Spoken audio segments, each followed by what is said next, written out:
Students, myself Navneet Bhandari and I welcome you to my channel Quantum Academy of Physics. This is NCERT series और जिसमें हम chapter 3 की NCERT के साथ आज कंटिन्यू करेंगे। इसकी पहले वाली वीडियो में 11 बैक एक्सरसाइज के क्वेश्चंस मैंने आपको करा दिए थे और क्वेश्चन आज हमने करना है क्वेश्चन नंबर 12 3.12 पेज नंबर 128 आपकी NCERT का पेज होगा, इस पर आपको ये क्वेश्चन मिल जाएगा। तो बच्चों देखो क्वेश्चन क्या है, पोटेंशियोमीटर से रिलेटेड क्वेश्चन है। किसी पोटेंशियोमीटर अरेंजमेंट में एक सेल का ईएमएफ था 1.25 वोल्ट जिसने बैलेंस पॉइंट दिया आपको 35 सेंटीमीटर और आपने जब इस सेल को रिप्लेस किया और दूसरा सेल यूज किया तो आपको बैलेंस पॉइंट 63 सेंटीमीटर पे मिला। आपको ये बताना है बच्चों कि दूसरे सेल की ईएमएफ क्या होगी। देखो क्वेश्चन बहुत ही इजी है ये वाला। अगर मैं बोलूं कि पहला सेल का ईएमएफ कितना तो आप बोलोगे 1.25 वोल्ट है, तो गिवन भी है आपको। दूसरे सेल का ईएमएफ आपको नहीं पता। L1 बैलेंसिंग लेंथ कितनी है, पहले कितनी थी बैलेंसिंग लेंथ सोचो, इनिशियली 35 सेंटीमीटर थी। L2 कितना दे रखा है आपको, बाद वाली बैलेंसिंग लेंथ 63 सेंटीमीटर। अगर मैं सिनेरियो को देखूँ और रिजल्ट याद करूँ तो मुझे पता है कि E1 by E2 is equal to L1 by L2। ये हमने पोटेंशियोमीटर की सेकंड एप्लीकेशन में हमने प्रूफ किया था। ये रिजल्ट यहाँ पर काम आएगा बच्चों। तो इस रिजल्ट को देखो, अब E2 आपने निकालना तो E2 का मतलब क्या होगा, L2 अपॉन में L1 इंटू में E1। अगर मैं वैल्यू प्लेस कर दूँ तो इट विल बी 63 अपॉन में 35 इंटू में 1.25। सोल्व करके बच्चों जो आंसर मिलेगा आपको वो मिल जाएगा 2.25 वोल्ट, राइट। तो यानी कि जो दूसरा सेल आपने यूज़ किया था उसकी जो EMF है वो कितनी है, 2.25। तो अगला क्वेश्चन देखते हैं बच्चों इसके साथ ही। So next question is basically question number 13. The number density of free electrons in copper conductor estimated in example 3.1 is 8.5 into, ठीक है यार जो गिवन है आपको पहले लिख लो। नंबर डेंसिटी का जिक्र हो रहा है तो नंबर डेंसिटी में लिख देता हूँ, n is equal to 8.5 into 10 raised to power 28, right. और यूनिट देखो ध्यान से क्या है, मीटर क्यूब इनवर्स, राइट। यानी कि ये क्या है, capital N divide by area into length. How long does the electron take to drift from one end of wire to another end of wire which is 3 metre long. तो L की वैल्यू कितनी दे रखी है आपको यहाँ पर बच्चों, अगर मैं एल की बात करूँ, L is basically 3 metre, okay. And area of cross section, area कितना दे रखा है आपको, area is 2 into 10 raise to power -6 metre square. और जो करंट कैरी हो रहा है यहाँ पर, करंट की वैल्यू कितनी है बच्चों, 3 एम्पियर। तो सबसे पहले किसी भी क्वेश्चन को रीड करो ना, पहले डाटा एक साथ अरेंज कर लो कि क्या क्या गिवन है, जैसे कि मैंने किया यहाँ पर। आई होप कि आपको ये क्लियरली नजर आ रहा होगा। साथ साथ करते रहो। मान लो कि जस्ट मैं आपके साथ बैठ के आपको क्वेश्चंस करा रहा हूँ। सबसे पहले डाटा लिखो सारा का सारा, और डाटा लिखने के बाद आप ये चेक करो बच्चों कि आपको फाइंड आउट क्या करना है, how long does it take. तो अल्टीमेटली आपसे टाइम पूछा है, टाइम आपको निकालना है। और देखो टाइम निकालने का तरीका क्या है, आप क्या करोगे, एल अपॉन में ड्रिफ्ट वेलोसिटी करोगे। लेंथ आपको पता है लेकिन अल्टीमेटली ड्रिफ्ट वेलोसिटी नहीं पता। तो एक रिलेशन आपको मैंने करवाया था, I इज इक्वल टू वीना, VDENA, क्लियर। इस I वीना में आपको VD निकालना है, तो यानी कि करंट अपॉन में ENA। ध्यान से देखो जरा, करंट अपॉन में ENA, ये आपको करना पड़ेगा। करंट की वैल्यू अगर डालूं यहाँ पर 3, E कितना होता है 1.6 into 10 raise to power -19 coulomb. Number density कितनी है 8.5 इंटू 10 रेज़ टू पावर 28। और साथ ही एरिया कितना दे रखा है इसके अंदर, अगर आप चेक करो, एरिया है multiply 2 into 10 raise to power -6। जब इसको आप सोल्व कर लोगे तो जो ड्रिफ्ट वेलोसिटी आएगी बच्चों वो आएगी 1.1 into 10 raise to power -4 metre per second. इसको मैं सेपरेटली लिख देता हूँ यहाँ पर। जो ड्रिफ्ट वेलोसिटी आएगी सोल्व करके, that will be 1.1 into 10 raise to power -4 metre per second. देखा ड्रिफ्ट वेलोसिटी, जैसे कि मैं बताता था कि ये सेंटीमीटर पर सेकेंड में होती है, राइट। यहाँ तो उससे भी कम है। अब अगर आपने टाइम निकालना है बच्चों, टाइम का फॉर्मूला क्या है, टोटल डिस्टेंस एल है अपॉन में VD। एल कितना है यहाँ पर, वायर कितनी लंबी है 3 मीटर, तो 3, VD कितना है 1.1 इंटू 10 रेज़ टू पावर -4। तो जो टाइम आएगा बच्चों, टाइम आ जाएगा यहाँ पर 2.72 into 10 raise to power 4 second. इस तरह से आपने ये क्वेश्चन नंबर 13 करना था। अब अगले क्वेश्चन की तरफ आते हैं बच्चों अब हम आगे एडिशनल एक्सरसाइज पर। एडिशनल एक्सरसाइज का जो पहला क्वेश्चन है that is 3.14। To be honest ये क्वेश्चन इतना इंपॉर्टेंट नहीं है, हाँ फिर भी देखो मेरा कर्तव्य है कि मैं आपको ये क्वेश्चन जरूर कराऊंगा, बट ये लेस इंपॉर्टेंट क्वेश्चन है, फालतू की इसमें कहानी है। देखो मैं इस क्वेश्चन को आप रीड आउट करो, इसमें मोटी मोटी बात मैं आपको समझा देता हूँ कि आपसे पूछा क्या गया है। आपको ये बोला गया कि अर्थ का सरफेस की जो surface charge density is 10⁻⁹ coulomb metre square inverse, right. और ये बोला गया कि जो पोटेंशियल डिफरेंस है टॉप लेयर और सरफेस में अर्थ की वो है 400 किलो वोल्ट का, और जिसकी वजह से 1800 एम्पियर का जो करंट है वो फ्लो कर रहा है ग्लोब पर, मतलब सरफेस के ऊपर। If there were no mechanism of sustaining atmosphere electric field, अगर इलेक्ट्रिक फील्ड को सस्टेन करने का कोई मैकेनिज्म नहीं है, देखो एक्चुअल में अर्थ का इलेक्ट्रिक फील्ड नहीं क्रिएट हो पा रहा, इसका एक ही रीजन है कि जो चार्ज था वो चार्ज कहीं ना कहीं न्यूट्रलाइज हो गया। अगर चार्ज अर्थ के सरफेस पर पड़ा रहे, अगर मैं बोलूँ कि भाई आपने किसी कंडक्टर के ऊपर चार्ज को स्टोर कर दिया तो इलेक्ट्रिक फील्ड बनाएगा। अब अगर अर्थ के इलेक्ट्रिक फील्ड को खत्म करना है या उसको वहां पर आप नहीं चाहते कि अर्थ का इलेक्ट्रिक फील्ड बने, तो आपको क्या करना होगा, चार्ज को न्यूट्रलाइज करना होगा। चार्ज खत्म होगा, जब ओवरऑल बॉडी न्यूट्रल होगी तभी तो इलेक्ट्रिक फील्ड जीरो होगा ना, k⁴/r²। तो आपसे ये पूछा गया कि how much time would it take to neutralise the charge from the earth surface. कहने का मतलब आपको देखो इसमें सिर्फ और सिर्फ यही करना है। आपको पता है कि सिग्मा का मतलब क्या होता है, क्यू इंटू ए, क्यू ओवर ए, राइट। सरफेस चार्ज डेंसिटी ही होता है चार्ज ओवर एरिया। सबसे पहले आप एक काम करो, आप टोटल चार्ज कैलकुलेट करो कि अर्थ के सरफेस पर कितना चार्ज प्रेजेंट है। क्लियर। तो चार्ज निकालने का तरीका क्या होगा, सिग्मा को ए से मल्टीप्लाई कर दो। सिग्मा आपको इसमें कहीं ना कहीं गिवन है, अगर आप ध्यान से देखो तो सिग्मा इसमें आपको गिवन है 10⁻⁻⁹। एरिया कैसे कैलकुलेट करोगे, अर्थ का एरिया का फॉर्मूला होगा 4πr², और अर्थ की रेडियस कितनी होती है 6.4 इंटू 10⁻⁶ मीटर। तो जब बच्चों मैं ऐसे सोल्व करूंगा तो देखो एरिया कितना आ जाएगा 4π इंटू 6.4 इंटू 10⁻⁶ मीटर। यहाँ पर मल्टीप्लाई कर दो, 4 इंटू में 3.14 इंटू 6.4 इंटू 10⁻⁶ इंटू 6.4 इंटू 10⁻⁶। जब आप इसको सोल्व करोगे, मैं डायरेक्ट वैल्यू लिख रहा हूँ, जो चार्ज की वैल्यू आएगी that will be 509.6 into 10⁻³ coulomb. Total charge आपने निकाल लिया। आपको पता है कि अगर आपको टाइम निकालना है इसको चार्ज को न्यूट्रलाइज करने का, तो Q/I कर दूँ। टोटल चार्ज कितना बन रहा है 509.6 इंटू 10⁻³ कूलम। अगर ये चार्ज कहीं फ्लो कर जाएगा तो इलेक्ट्रिक फील्ड अपने आप गायब होगा ना, क्योंकि चार्ज जब फ्लो कर जाएगा, चार्ज जब रेस्ट पर नहीं होगा तो इलेक्ट्रिक फील्ड नहीं बना पाएगा। तो इस तरह से जब करंट से आप डिवाइड कर दोगे इसको, तो आपको जो टाइम मिलेगा that will be near about 283 seconds. Question important नहीं है, बट ठीक है यार, अगर एनसीईआरटी में गिवन है कहीं ना कहीं तो अपने को सोल्यूशन तो करना ही है उसका, ठीक है। तो एक चीज़ का ध्यान रखना, charge at rest will produce electric field, ये इंपॉर्टेंट है, ठीक है। चार्ज एक्सेलरेट करता तभी इलेक्ट्रिक फील्ड बनाता है, लेकिन यहाँ पर जो मुझसे पूछा था मैंने वो यहाँ पर सोल्व करके दिया आपको। तो बच्चों जो अगला क्वेश्चन है ये इंपॉर्टेंट है, एडिशनल एक्सरसाइज का। इस क्वेश्चन को मैं इंपॉर्टेंट बोल सकता हूँ। 6 lead acid type secondary cells each of EMF 2 volt and internal resistance 0.015 ohm are joined in series. हमारे लिए मैटर क्या करता है, पहली बात तो 6 सेल्स है और 6 के 6 2 वोल्ट के और सीरीज में है, राइट। तो देखो इतनी इन्फॉर्मेशन के बाद आपने बिल्कुल ऐसे ही करना जैसा मैं कर रहा हूँ। EMF एक सेल की 2 वोल्ट है, अगर ऐसे बहुत सारे सेल्स को मैं ज्वाइन करूँ सीरीज में, आपको बताए जो रिजल्ट होगा वो क्या हो जाएगा n टाइम्स E। तो जो नेट EMF आएगी बच्चों वो क्या आएगी 6 इंटू में 2 दैट इज 12 वोल्ट। क्लियर है, ये नेट EMF आपने निकाल दी।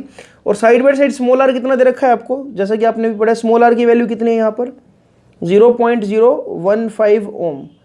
और आपको ये बोला गया कि इसके साथ हमने एक रेजिस्टेंस भी कनेक्ट करा है 8.5 ओम का, और पूछा ये गया है आपसे कि करंट कितना होगा और टर्मिनल वोल्टेज कितनी होगी।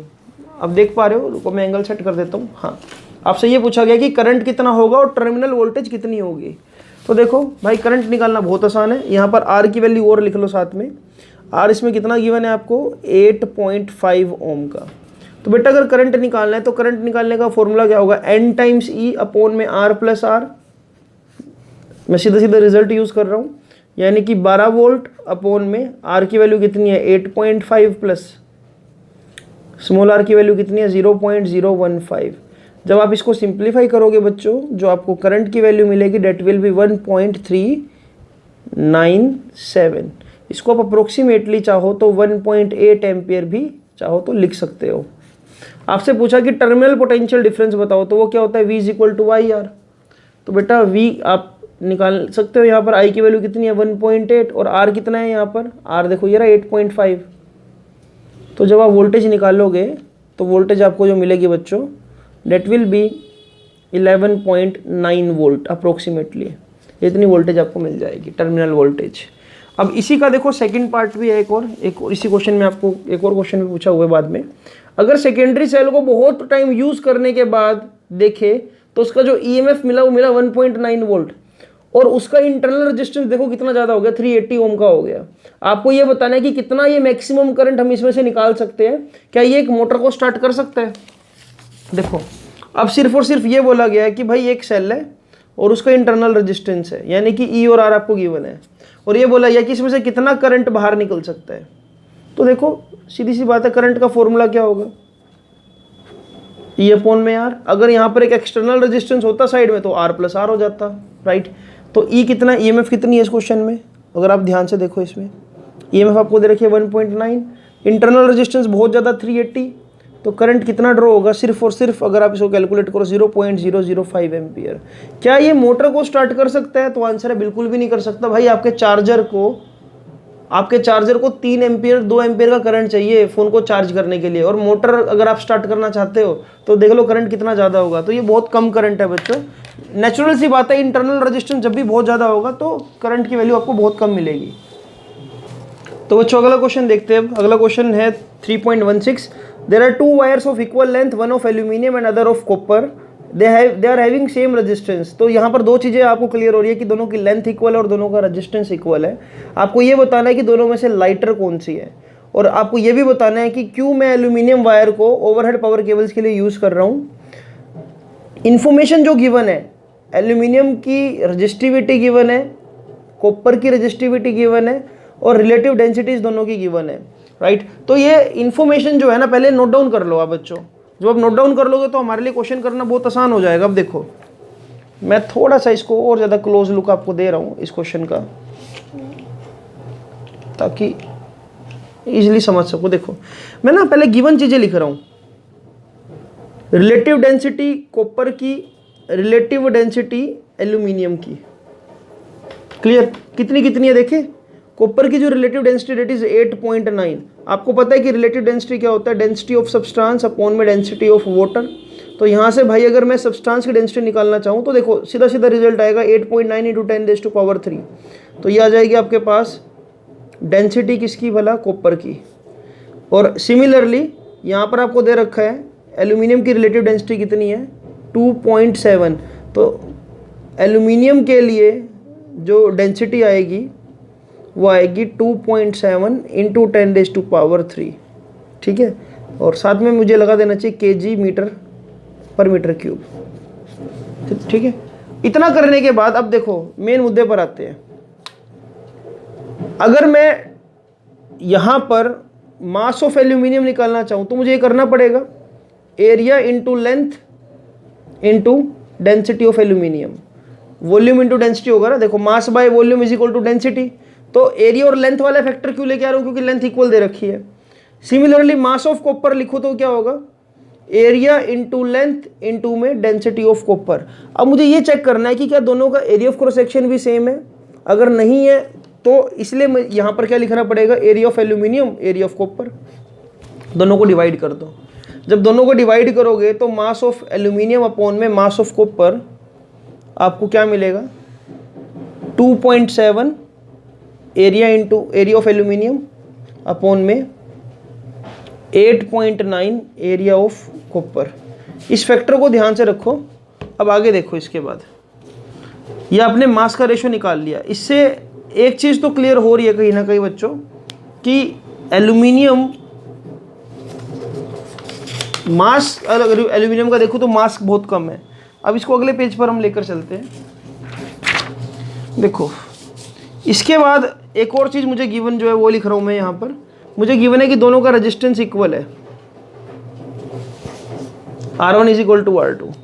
तो रेजिस्टेंस का फॉर्मूला क्या होता है, rho l by A equals to rho l by A. Length equal है तो यहाँ पर फैक्टर क्या बचा, rho by A equals to rho by A, ठीक है। अब अगर मैं रो की बात करूँ, यहाँ पर रो का मतलब आप जानते हो, रो का मतलब है रेजिस्टिविटी, तो इसको ले लेता हूँ मैं रेजिस्टिविटी एल्यूमिनियम की, इसको ले लेता हूँ कॉपर की। एल्यूमिनियम की रेजिस्टिविटी कितनी है, 2.63 इंटू 10⁻⁻8 अपॉन में एरिया ऑफ एल्यूमिनियम। सामने की तरफ क्या है, 1.72 इंटू 10⁻⁻8 अपॉन में एरिया ऑफ कॉपर। यहाँ से अगर मैं एरियाज का रेशो देखूँ तो एरियाज का रेशो जो मुझे मिलेगा, एरिया ऑफ Cu अपॉन में एरिया ऑफ एल्यूमिनियम, वो मिल जाएगा। इसको अगर आप सोल्व करोगे, डायरेक्ट वैल्यू लिख रहा हूँ, 1.72 अपॉन में 2.63। अब इसको अगर मैं हमारे प्रीवियस रिजल्ट में पुट करूँ, देखो प्रीवियस रिजल्ट क्या निकाला है हमने, मास ऑफ एल्यूमिनियम अपॉन में मास ऑफ कॉपर, वो क्या था 2.7 अपॉन में 8.9 इंटू में एरिया ऑफ एल्यूमिनियम अपॉन में एरिया ऑफ कॉपर। बट मुझे ये रेशो तो कहीं ना कहीं पता है ना, देखो मैंने इसका रिवर्स निकाल रखा है ऊपर, तो यहाँ पर मैं वैल्यू डाल दूंगा ये वाली, तो क्या आएगा देखो 2.7 अपॉन में 8.9 इंटू में 2.63 upon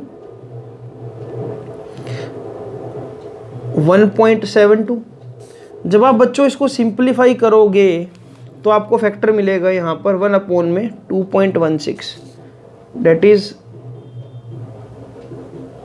mass of aluminium upon में मास ऑफ कॉपर, जिससे मैं ये बात प्रिडिक्ट कर सकता हूँ कि जो मास ऑफ कॉपर है वो 2.16 टाइम्स ज़्यादा है मास ऑफ एल्यूमिनियम से, राइट। इससे पता लगा कि जो एल्यूमिनियम है वो ऑलमोस्ट 2 गुना ज़्यादा हल्का है कॉपर से। इसलिए मैं केबल वायर्स जो बनाऊंगा वो एक तो बनाऊंगा किसकी, एल्यूमिनियम की, क्योंकि ओवरहेड पावर केबल्स जितना उनका कम मास होगा उतना ही कम वेट होगा, और इसलिए एल्यूमिनियम वाली केबल्स को हम प्रेफर करेंगे। देखो कंसेप्ट बिल्कुल सिंपल है, गिवन इन्फॉर्मेशन का यूज़ किया मैंने, राइटिंग मेरी गंदी है उसके लिए बहुत ज़्यादा माफ़ी चाहूँगा। बट सबसे पहले आपने मास का रेशो निकाला, उसमें एरिया वाली टर्म्स आप नहीं सोल्व कर पाए तो आपने रेजिस्टेंस को इक्वेट करा दिया, यहाँ से एरिया का रेशो निकाला और दोबारा से मास वाली टर्म्स में पुट कर दिया। एडिशनल एक्सरसाइज थोड़ी सी लेंथी होती है क्वेश्चंस, बट कोई बात नहीं, हम इसको पूरा सफ़र को तय करेंगे। अब अगले क्वेश्चन पर आते हैं बच्चों। तो बच्चों अगला जो क्वेश्चन है वो एक टेबल दे रखी है आपको, करंट है 0.2, वोल्टेज है 3.94। अल्टीमेटली अगर आप इस टेबल को ढंग से ऑब्जर्व करो, इस पर ज़्यादा टाइम नहीं खराब करता मैं, अगर ढंग से ऑब्जर्व करो तो जैसे जैसे वोल्टेज बढ़ रही है आपको एक यूनिफॉर्म चेंज देखने को मिल रहा है करंट में, 0.2, 0.4, 0.6, 0.8, 1.0, 2.0, 3.0, अल्टीमेटली यूनिफॉर्म। अगर आप कहीं पर भी V/I करके देखोगे तो आपको यहाँ पर कॉन्स्टेंट वैल्यू मिल रही है रेजिस्टेंस की। आपसे यही पूछा है कि इससे आप क्या कंक्लूजन ड्रॉ कर रहे हो। पहली बात कि जो मैंगनीज है वो ओम्स लॉ को फॉलो कर रहे हैं। दूसरी बात, पूरे ही प्रोसेस में रेजिस्टेंस की वैल्यू फिक्स है। आप कोई भी वोल्टेज को करंट से डिवाइड करके देख लो, that is the fix value of resistance. तो कंक्लूजन यही मिला कि भाई ओम्स लॉ फॉलो हो रहा है और रेजिस्टेंस की वैल्यू फिक्स है। तो इसको आप चाहो तो नोट डाउन कर सकते हो। तो अगला क्वेश्चन देखते हैं बच्चों। अगला क्वेश्चन थोड़ा सा कंसेप्चुअल है बट क्वेश्चन को समझ रहे हैं अच्छे से। A steady current flows through metallic conductor of non-uniform cross-sectional area। अब ये यहाँ पर ना ये बात जानने वाली है कि भाई जो क्रॉस-सेक्शनल एरिया है वो इन्होंने नॉन यूनिफॉर्म बताया है। भाई ये ऐसा भी हो सकता है कुछ ऐसा। अगर इसके अंदर मैं करंट को, स्टेडी करंट को पास कर रहा हूँ, देखो इन्होंने बोला कि स्टेडी करंट फ्लो कर रहा है इस मेटालिक कंडक्टर में और एरिया क्या है नॉन यूनिफॉर्म, तो कौन सी क्वांटिटी इनमें से फिक्स रहेगी, कांस्टेंट रहेगी? करंट डेंसिटी, इलेक्ट्रिक फील्ड और ड्रिफ्ट स्पीड। भाई देखो ड्रिफ्ट स्पीड चेंज हो जाएगी, इलेक्ट्रिक फील्ड चेंज हो जाएगा, करंट डेंसिटी चेंज हो जाएगी, सिर्फ करंट जो है करंट कांस्टेंट रहेगा। क्योंकि जब आपने 10 एम्पियर का करंट दे दिया तो पूरे सर्किट में 10 एम्पियर का करंट ही फ्लो करेगा, क्योंकि ये तो आपने खुद ही स्टेडी रेट पे दिया है ना, लेकिन अंदर क्या है area of cross section very कर रहा है। तो इनमें से सभी फैक्टर्स को उठाकर देख लो, इलेक्ट्रिक फील्ड चेंज हो जाएगा, वो भी एरिया पे डिपेंड करता है, वोल्टेज एरिया पे डिपेंड करती है। वोल्टेज क्यों डिपेंड करती है? वोल्टेज क्या होती है? IR, आर का मतलब क्या? रो L बाय A, वोल्टेज भी डिपेंड कर रही है, राइट। करंट डेंसिटी तो है ही एरिया पे dependent, A cos theta, clear. तो सारे फैक्टर अफेक्ट होंगे सिवाय करंट के। तो स्टडी क्या है इसमें, सिर्फ करंट ही कांस्टेंट है, बाकी सारा कुछ चेंज होगा। Is Ohm's law universally applicable for all conducting element, if not give example. बिल्कुल सिंपल है, देखो ओम्स लॉ सिर्फ और सिर्फ मेटेलिक कंडक्टर्स पर कहीं ना कहीं एप्लीकेबल है, आप ये मान के चलो। अगर मैं इलेक्ट्रोलाइट के लिए, सेमीकंडक्टर्स के लिए ओम्स लॉ को वेरीफाई करने की कोशिश करूँ तो नहीं होगा। इलेक्ट्रोलाइट ओम्स लॉ को फॉलो नहीं करते, उसमें आप अगर वोल्टेज इंक्रीज करोगे जरूरी नहीं है कि आपको करंट भी डायरेक्टली प्रोपोर्शनल के अकॉर्डिंग ही मिले। तो इसका आंसर क्या होगा, no it is not universally applicable, क्योंकि टेम्परेचर का वेरिएशन आ जाए तब भी ओम्स लॉ फॉलो नहीं होता, राइट। कंडक्टर भी इवन तक कि हाई टेम्परेचर पर ओम्स लॉ को फॉलो नहीं करते, और इलेक्ट्रोलाइट तो बिल्कुल भी नहीं करते। तो इसका आंसर यही होगा कि electrolyte and semiconductor are the example which does not follow Ohm's law. अगला क्वेश्चन ये कि low voltage supply from which one needs current, it must have very low internal resistance. बिल्कुल सही है यार। देखो अगर एक सेल है, सेल में इंटरनल रेजिस्टेंस आर होगा, करंट की वैल्यू किस पर डिपेंड कर रही है, देखो जरा ध्यान से, ई बाय आर पर। अगर आर की वैल्यू कम कर दी जाए तो करंट बाय डिफॉल्ट क्या हो जाएगा, ज्यादा। अगर वोल्टेज आपकी कम वोल्ट, मतलब अगर आपका सेल कम वोल्ट का, तो उसका इंटरनल रेजिस्टेंस और भी कम होना चाहिए ताकि करंट की वैल्यू मैक्सिमम वहां से गेन कर पाओ। Then one question is there, the resistivity of typical, अच्छा ये सॉरी, हाई टेंशन सप्लाई से 6 किलोवाट। अब देखो ये 6 किलोवाट की बैटरी, 6 × 10⁻³ अगर इसका रेजिस्टेंस बहुत कम कर दिया जाए, सॉरी हाँ, हाई टेंशन बैटरी से 6 किलोवाट मस्ट है very large internal resistance. Why, मतलब जो हाई टेंशन बैटरी होती है उसका रेजिस्टेंस बहुत ज़्यादा रखा जाता है। इसका एक ही रीज़न है, ताकि आप करंट को एक लिमिटेड अमाउंट में पा सको। अगर मैं रेजिस्टेंस बहुत ज़्यादा कम कर दूंगा तो कई हज़ार एम्पेयर का करंट फ्लो करने लग जाएगा, which can lead to short circuiting और may damage your circuit.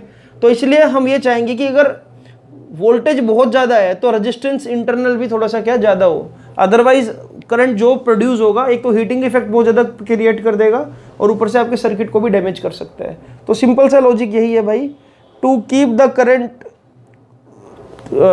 Current manageable, और you can say to keep the current low so that it cannot affect your circuit or it cannot lead to short circuit, we keep internal resistance of high tension battery very large।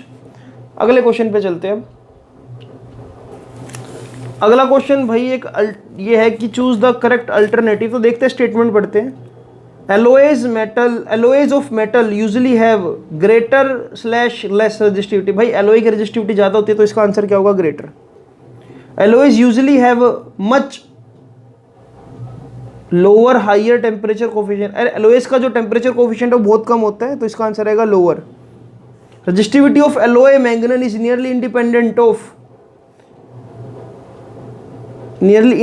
Of और increase rapidly with the increase in temperature. इसका answer होगा it is nearly independent. ये increase नहीं करती है, मैंने बात आपको पहले भी बताई है कि एलोएस के केस में रेजिस्टिविटी पे खास फर्क नहीं पड़ता टेम्परेचर बढ़ाने पर।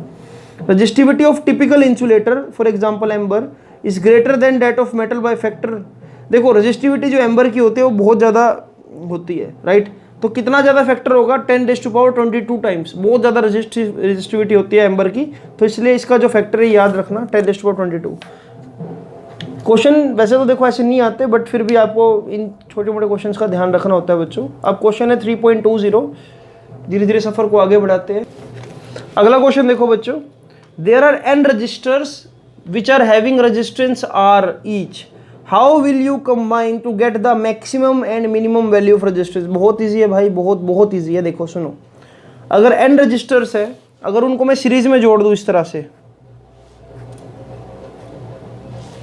राइट, तो टोटल रेजिस्टेंस कितना मिलेगा, NR। तो मैं बोल दूंगा ये मैक्सिमम रेजिस्टेंस है। अगर मैं इनको पैरेलल में जोड़ूं तो मुझे क्या, अगर मैं पैरेलल में n रजिस्टर्स को जोड़ दूं इस तरह से, When you connect them in parallel you will get R minimum। वो कितना आएगा आपके पास, R/N। आपसे पूछे इनका रेशियो बताओ, तो देख लो भाई, R max अपॉन में R minimum अगर आप करोगे, R max अपॉन में R minimum करोगे तो वो क्या आएगा, NR अपॉन में R/N। तो इसका आंसर आएगा N²। क्लियर है। तो अगर मान लो 10 रजिस्टर्स होते तो रेशियो क्या आता, 100 टाइम्स ज़्यादा। अगर 5 होते तो रेजिस्टेंस मतलब रेशियो क्या आता, 25 टाइम्स ज़्यादा। तो ये फैक्टर भी नोट डाउन कर लो बच्चों, बिल्कुल सिंपल सा क्वेश्चन है। Then there is one more question.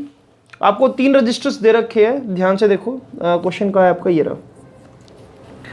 Let us take R1 है 1 ओम का, R2 कितना है 2 ओम का, और R3 है 3 ओम का।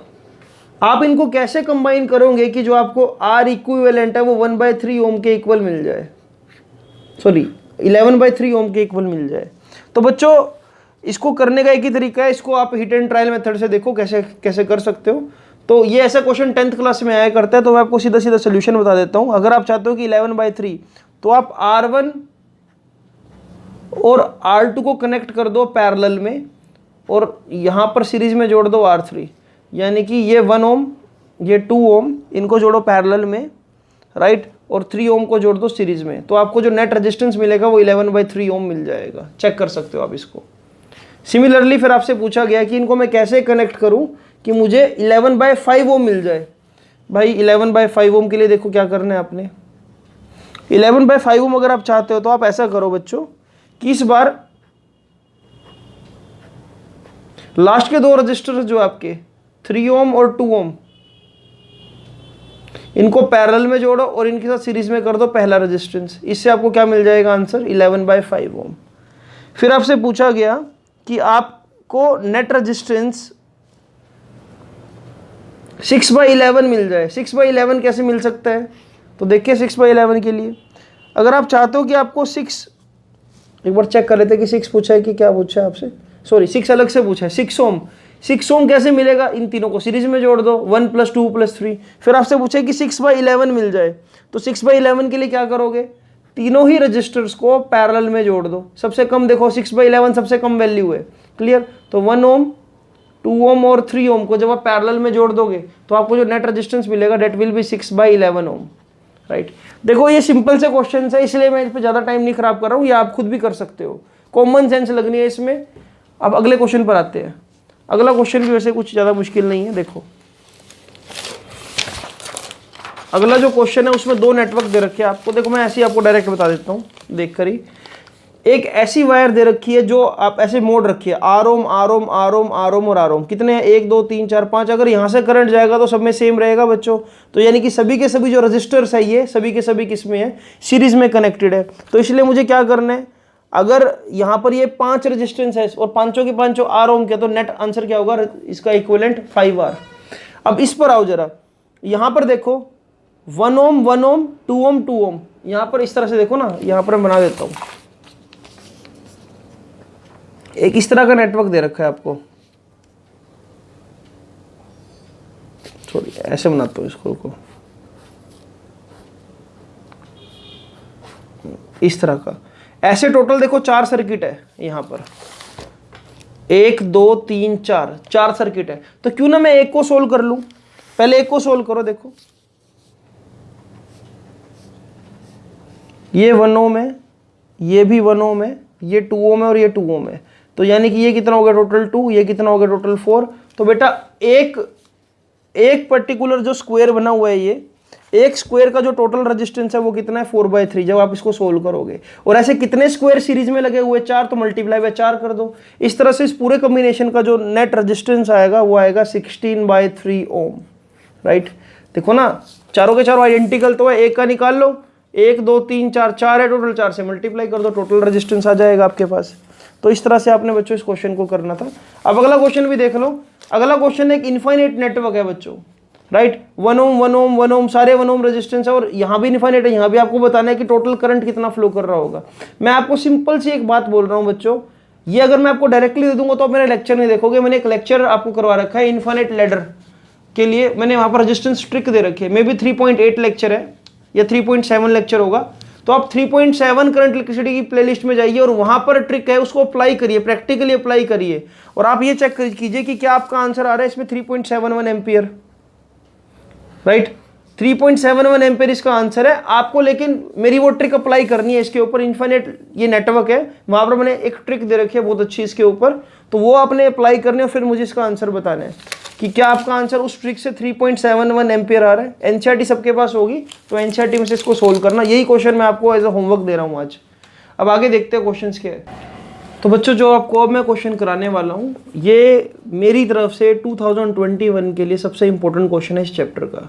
तो इसलिए इस क्वेश्चन को बहुत ध्यान से देखना, एक एक लाइन को अच्छे से पढ़ना, क्योंकि इस क्वेश्चन में आपके कई सारे कंसेप्ट जुड़े हुए हैं पोटेंशियोमीटर के। तो देखो this is basically a diagram जो अभी मैं एक्सप्लेन करने वाला हूँ. This figure shows a potentiometer with cell 2.0 volt. तो ये रहा वो सेल. इंटरनल रेजिस्टेंस इसका दे रखा है 0.4 ओम, ठीक है. And it maintains the potential drop across resistor of wire A B. ये वो वायर है जिस पे हम बैलेंस पॉइंट को फाइंड आउट करते हैं. एक सेल को हमने, ये सेल जो यहाँ पर लगा है, इसकी जो ईएमएफ है 1.02 वोल्ट की है. और ये बात आपको मैंने बताई थी कि इस सेल का ईएमएफ इस सेल से हमेशा कम होगा. और पॉजिटिव के बाद देखो पॉजिटिव एंड है सेल का भी, राइट.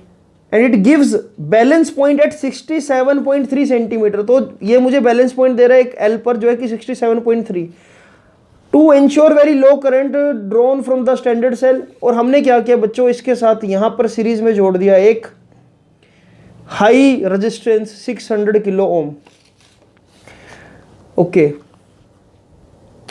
तो ऐसा देखा गया कि जब इस सेल को मैंने रिप्लेस किया 1.02 वोल्ट को, एक अननोन सेल लगाया, तो मुझे जो बैलेंस पॉइंट मिला वो 82.3 सेंटीमीटर लेंथ पर मिला. अब इस इंफॉर्मेशन से आप पहले तो ये डायग्राम बनाओगे, और अभी के भी डायग्राम बनाओ वीडियो को पॉज करके. जब आप डायग्राम बना लेते हो उसके बाद देखो पहला क्वेश्चन, आपको वो अननोन ईएमएफ बतानी है. देखो क्वेश्चन बिल्कुल सिंपल रह जाता है. आपको E1 पर L1 पता है, आपको E2 नहीं पता लेकिन L2 पता है. तो ultimately E1 by E2 equals to L1 by L2 मुझे करना आता है. L1 कितना है यहाँ पर, पहले वाला बैलेंस पॉइंट कितना है देखो जरा. आपको यहाँ पर शायद ये दे रखा है, अगर मैं रीड करूँ 67.3. बाद वाला बैलेंस पॉइंट कितना है 82.3, राइट. E1 बाय E2, पहले वाला EMF कितना है 1.02. तो बच्चों अगर आपको E2 निकालना है तो E2 कैसे निकलेगा, 82.3 अपॉन में 67.3 मल्टीप्लाई 1.02. इस तरह से जो E2 की वैल्यू आएगी बच्चों वो आ जाएगी 1.25 वोल्ट, राइट. तो पहले क्वेश्चन का आंसर तो आपने दे दिया. उसके बाद सेकंड क्वेश्चन क्या है, what is the purpose of using high resistance of 600 kilo ohm. अरे यार यहाँ पर मैं इतना ज्यादा रेजिस्टेंस क्यों लगा रहा हूँ. देखो इनकेस अगर बैलेंस पॉइंट नहीं भी मिलता, जब मैं इसको जोकी को टच कर रहा हूं, तो मैं ये नहीं चाहता कि मेरा गैल्वेनोमीटर भी करंट कंज्यूम करे. तो ये गैल्वेनोमीटर बहुत ज़्यादा कम करंट कंज्यूम करे, इसलिए मैं एक बहुत हाई रेजिस्टेंस यहाँ पर लगा दूंगा ताकि गैल्वेनोमीटर में करंट क्या बहुत कम जाए. क्लियर. तो यही मेरा पर्पज है. मैं हाई रजिस्टर क्यों यूज़ कर रहा हूँ, क्योंकि ये बहुत ज़्यादा स्मॉल करंट को ही अलाउ करेगा कि वो गैल्वेनोमीटर में से पास करे, इवन तक कि जब बैलेंस पॉइंट नहीं मिला. और बैलेंस पॉइंट मिल गया तब तो इसमें से भी कोई करंट पास नहीं करेगा. देखो ये बात इंपॉर्टेंट है, अगर गैल्वेनोमीटर ने यहाँ पर बैलेंस पॉइंट ढूंढ लिया तो इस सेल का इंटरनल रेजिस्टेंस में कोई करंट फ्लो नहीं करेगा, इस 600 किलो ओम में से भी कोई करंट फ्लो नहीं करेगा, क्योंकि बैलेंस पॉइंट का मतलब क्या है कि इस पूरी ब्रांच, इस पूरे वायर के अंदर यहाँ पर करंट की वैल्यू 0. क्लियर. चलो आई होप कि आपको सेकंड क्वेश्चन क्लियर हो गया होगा. तीसरा क्वेश्चन, इस balance point affected by high resistance. अरे भाई कोई फर्क नहीं पड़ने वाला. देखो देखो देखो ध्यान से भाई, अगर बैलेंस पॉइंट मान लो मुझे मिल चुका है, मान लो बैलेंस पॉइंट है 50 सेंटीमीटर, और मैं इस रेजिस्टेंस को डबल भी कर दूं, उससे क्या फर्क पड़ता है, क्योंकि करंट तो 0 ही है इस पूरी आर्म में. अगर करंट 0 है तो पोटेंशियल ड्रॉप 0 है, I इंटू में R का प्रोडक्ट 0 है. इसको जितना मर्जी छेड़ लो, सेल की EMF पर क्या फर्क पड़ने वाला है और बैलेंस पॉइंट पर क्या फर्क पड़ने वाला है, कुछ भी नहीं, क्योंकि यहां पर तो करंट फ्लो ही नहीं कर रहा ना बैलेंस पॉइंट मिलने के बाद. उसके बाद क्वेश्चन ये आता है कि is the balance point affected when internal resistance of driver is balance point get affected by the internal resistance of driver cell. अब पहली बात तो आपको ये पता होना चाहिए बच्चों कि ये ड्राइवर सेल है क्या यहाँ पर. ठीक है, ड्राइवर सेल आपको पता होगा तो आप इसको कर पाओगे ना. देन बच्चों ड्राइवर सेल की मैं बात कर रहा था, तो इस सर्किट को ध्यान से देखो. इस सेल को, जो कि आपका मेन सेल है, इसको बोलता हूं मैं ड्राइवर सेल. अब क्वेश्चन आता है कि भाई इसका इंटरनल रेजिस्टेंस अगर कम या ज़्यादा हो तो उससे क्या बैलेंस पॉइंट पे कोई फर्क पड़ेगा. देखो बैलेंस पॉइंट में आप क्या चीज़ काउंट करते हो, EMF is equal to V/L into में X, जैसा कि मैंने आपको पढ़ाया था. यार पोटेंशियल ग्रेडियंट का रोल है यहाँ पर. पोटेंशियल ग्रेडियंट का इंटरनल रेजिस्टेंस से क्या लेना देना, राइट. तो आप सिंपल लिख सकते हो यहाँ पर कि balance point does not get affected by the internal resistance of driver cell as net EMF depends on, if you are calculating the EMF of cell depending on potential gradient, not on internal resistance. Clear है बच्चों. उसके बाद इसमें देखो अगला question क्या है, अगर अगले क्वेश्चन को हम ध्यान से पढ़े, that is question number E. Question number is, would the method work in the above situation if the driver cell of potentiometer has EMF 1 volt instead of 2 volt. अगर मैं ड्राइवर सेल की EMF, भाई इसकी अगर EMF को मैं 1 volt का कर दूंगा तो देखो इसकी कितनी है 1.02, राइट, और जो आपने कैलकुलेट करी है वो कितनी है 1.25. तो अगर ड्राइवर सेल की EMF आपके इस स्टैंडर्ड सेल से कम हो गई तो बैलेंस पॉइंट आपको विद इन द वायर कभी लोकेट हो ही नहीं सकता. ये बात मैंने आपको थ्योरी में भी बताई थी. तो इसका आंसर है कि no, we will not be able to calculate EMF in that case. उसके बाद बात आती है कि भाई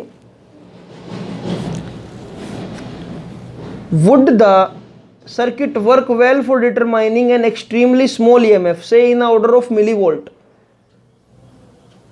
if not, how you will modify the circuit. तो इसमें देखो बच्चों क्या करना है.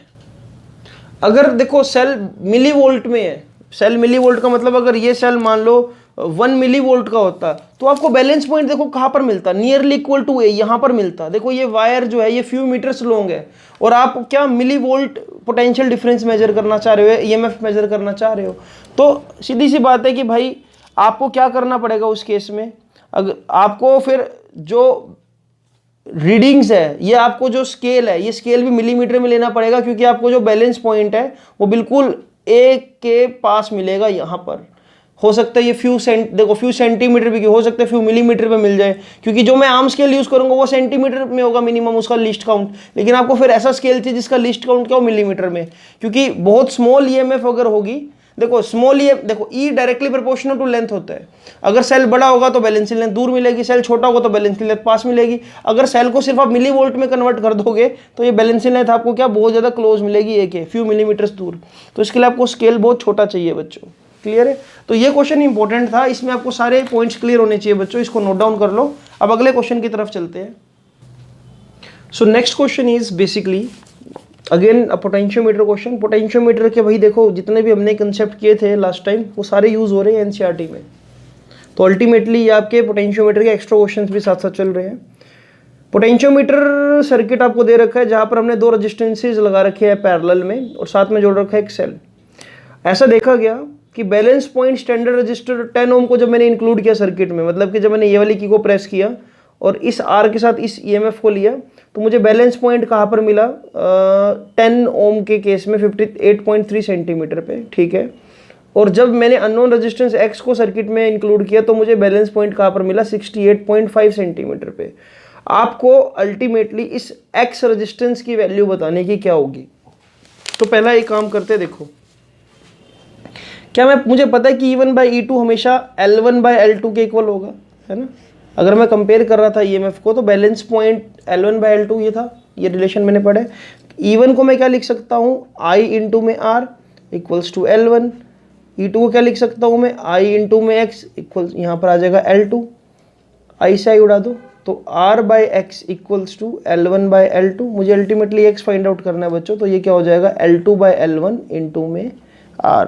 और जब मैं ये करूँगा यहाँ पर तो मुझे जो आंसर मिलेगा that will be L2 कितना है इसमें 68.5, L1 कितना है यहाँ पर 58.3 इंटू में R कितना है 10.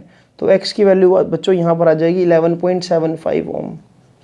इसमें ना आपसे एक और बात भी पूछी गई है, यहाँ पर ये पूछा गया कि अगर आपको बैलेंस पॉइंट नहीं मिलता इस EMF से तो क्या क्या इसमें चांसेस हो सकते हैं, कि क्या चीज़ इसमें आप मिस कर रहे हो या क्या इसमें प्रॉब्लम आ सकती है. तो देखो 2 ही कंडीशन है.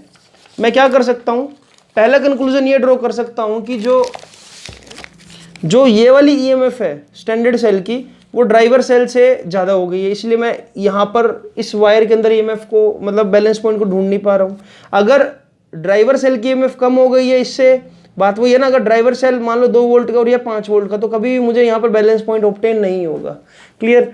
और दूसरा फिर मैं ये कर सकता हूँ कि इस R और X को पैरेलल की जगह सीरीज में लगा दूंगा ताकि रेजिस्टेंस इंक्रीज कर दूं, राइट. और उससे हो सकता है पोटेंशियल ड्रॉप ज़्यादा मिल जाए मुझे. तो 2 ही पॉसिबिलिटीज है बच्चों to obtain balance point. Either a cell having less EMF, you can say driver cell having less EMF, or R and X should be connected in series so that potential drop across A B can be reduced. तो ये दो possibility हो सकती है। अब इस additional exercise का रह गया आखिरी क्वेश्चन, तो वो भी देख लेते हैं बच्चों। तो बच्चों आखिरी क्वेश्चन भी ध्यान से देख लो जरा। पोटेंशियोमीटर का सर्किट दे रखा है और आपको ये बोल रखा है कि भाई पोटेंशियोमीटर को यूज़ किया हमने, 2 वोल्ट का सेल है ये वाला ड्राइवर सेल, और इंटरनल रेजिस्टेंस हमने फाइंड आउट करना है इस 1.5 वोल्ट सेल का। अब यहाँ पर देखो जो चीज़ आपने हमेशा ऑब्जर्व करनी है, पॉजिटिव के साथ पॉजिटिव, और स्टैंडर्ड सेल का जो ईएमएफ है वो आपके ड्राइवर सेल से कम है। बैलेंस पॉइंट आपको ओपन सर्किट में, ओपन सर्किट का मतलब है कि जब मैंने इस सर्किट को काउंट नहीं किया, राइट, मैंने यहाँ पर की को क्लोज नहीं, मतलब की को टैप नहीं किया, सिर्फ अभी मैं 9.5 ओम को इंट्रोड्यूस नहीं कर रहा हूँ इसके अंदर, ये तब की बात है। तो बैलेंस पॉइंट आपको मिला 76.3 सेंटीमीटर। देखो मैं ना साथ साथ कहानी लिख रहा हूँ। बैलेंस पॉइंट पहला कहाँ पर मिल रहा है, 76.3 सेंटीमीटर पर। क्लियर है। कैपिटल आर कितना है यहाँ पर, रजिस्टर कितना है, 9.5 ओम का, ठीक है। और सेकंड बैलेंस पॉइंट जब इसको हमने सर्किट में इंक्लूड कर लिया, जब मैंने इसको क्लोज सर्किट बना दिया, तो बैलेंस पॉइंट कहाँ पर मिल रहा है आपको, 64.8 सेंटीमीटर पे। आपको ये कंप्लीट थ्योरी समझने के लिए पोटेंशियोमीटर की अच्छी नॉलेज होना चाहिए। पोटेंशियोमीटर की अच्छी नॉलेज चाहिए तो मेरी लास्ट वीडियो को जरूर देखना। आपको बताना है कि इंटरनल रेजिस्टेंस क्या, आपको सिर्फ ये इन्फॉर्मेशन गिवन है, और साथ में ये भी गिवन है कि जो ड्राइवर सेल का वोल्टेज है वो 2 वोल्ट है। देखो आपको पता है कि आर को निकालने का हमने सीधा सा फॉर्मूला ड्राइव किया था, L1/L2 -1 इंटू में आर, ये हमारा रिजल्ट था। क्लियर है। अगर मैं इस रिजल्ट के अकॉर्डिंग चलूँ तो देखो L1 कितना है, 76.3। क्लियर। एलसीएम ले लूँ, एलसीएम कितना आएगा, L2 एलसीएम आ जाएगा, और L2 हमारा है कितना बाय द वे इसके अंदर, 64.8। क्लियर। Multiply by 9.5। तो अगर मैं सॉरी यहाँ पर इसको थोड़ा सा तरीके से करते हैं। L1 की वैल्यू कितनी है, 76.3, L2 की वैल्यू जो है 64.8 -1, और मल्टीप्लाई कर दो, R कितना है यहाँ पर बच्चों, 9.5। तो स्मॉल r की वैल्यू कितनी आएगी, स्मॉल r अगर मैं निकालूंगा उसको सोल्व करके, तो इट विल बी 1.68 ओम। तो इंटरनल रेजिस्टेंस आ जाएगा ये, ठीक है। डायरेक्ट फॉर्मूला अप्लाई होना था बच्चों। देखो एनसीईआरटी के क्वेश्चंस में बस थोड़ा सा लैंग्वेज का इशू रहता है। लैंग्वेज आपको अगर समझ आ गई तो क्वेश्चन कंसेप्ट आपको आता होता है। तो जैसे आज आपको क्वेश्चंस कराए इनको ट्राई करो। सिर्फ आपको एक इन्फाइनाइट लेटर वाला क्वेश्चन मैंने दिया है जो खुद से अपने सोल्व करना है, राइट। तो अब इस तरह से मैंने बैक एक्सरसाइज बच्चों कंप्लीट करा दी, जिसमें आज एडिशनल एक्सरसाइज हो गई है और आपकी जो मेन बैक एक्सरसाइज है वो भी होगी। अगली जो एनसीईआरटी पर वीडियो बनेगी उसमें मैं इंटरनल जो क्वेश्चन है, ये जो आपको बॉक्सेस वाले क्वेश्चन मिल रहे हैं, सारे के सारे इसमें मैं डिस्कस कर लूँगा। क्लियर है बच्चों। तो ठीक है, इस वीडियो को आपने देखा, इस वीडियो से आपने नोट्स बनाए, यही बहुत बड़ी बात है। ये लेक्चर्स आपको जरूर हेल्प करेंगे बोर्ड एग्जामिनेशन में, क्योंकि एक तरह से आपकी एनसीईआरटी आपके हाथ से निकल रही है। तो इन वीडियोस को प्यार देने के लिए बहुत बहुत थैंक यू। और बच्चे जो एनसीईआरटी लाइव सेशन में जुड़ चुके हैं और जिन्होंने अब तक वीडियोस नहीं देखी है, तो पहले सारी वीडियोस को कंप्लीट करो, फिर आपको एनसीईआरटी सोल्व करने में मजा आएगा, जब आपको फॉर्मूलाज टिप्स पे होंगे, कंसेप्ट टिप्स पे होंगे। क्योंकि थ्योरेटिकल लेक्चर आपको कंसेप्ट देंगे और एनसीईआरटी में आप उन कंसेप्ट्स को अप्लाई करोगे। तो बच्चों मिलते हैं आपसे अगली वीडियो में। Thank you so much for watching this. और अपना एक्सपीरियंस जरूर शेयर करना कि आपको इन एनसीईआरटी क्लासेस से कुछ बेनिफिट हो भी रहा है या नहीं हो रहा है। तो मुझे कमेंट करके ज़रूर बताना कि आपको क्या बेनिफिट हुआ इन एनसीईआरटी सीरीज़ से। तो फिर मैं कुछ और स्टेप लेने की कोशिश करूँ, कुछ और हम इनिशिएटिव ले